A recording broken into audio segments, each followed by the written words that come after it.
Beth sighed and slouched down in her front row seat at the TV studio. If she'd known she was going to be subjected to this drivel, she wouldn't have come. She'd been here for 2 hours already, and not one of the stories had been genuine. Her so-called friend and flatmate had a lot to answer for. She was pleased Laura loved her new job, and it had been obvious her friend's enthusiasm about the chat show was overblown. But this was worse than she'd expected. She caught a movement out of the corner of her eye and turned. Laura was standing off to the side of the set, waving her clipboard at Beth. She shifted on her mile-high spikes. Her feet must have been so uncomfortable, but Laura had been determined to make an impression today. Her eyes were bright as she scanned the set, drinking in her world. This job was her triumph. Beth couldn't fault her enthusiasm. She just wished Laura had left her out of today's charade. Seated on the dais, Catherine Havisham waited for a moment, eyebrows raised, bright red lips pursed. Thank you for staying with us over the break.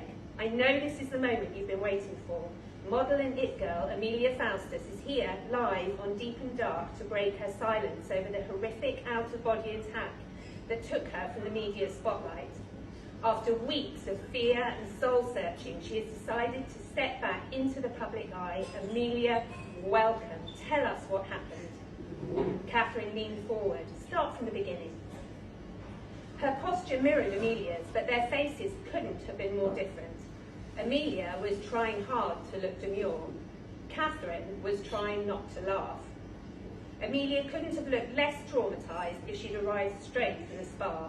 She looked around the audience, head tilted so the glossy black curtain of hair fell as a backdrop to the too perfect mask of her face.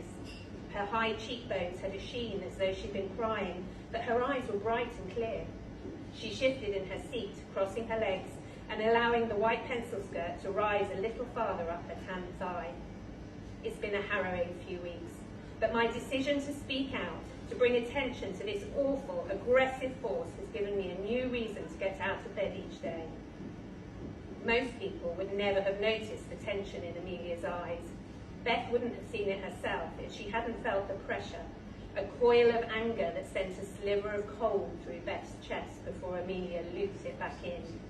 Beth sat up, searching her body for the familiar signs that something unseen was present. She allowed her awareness to reach out. There was a buzz around her from the rapt attention of the audience. It lifted her mood and the dread eased for a moment.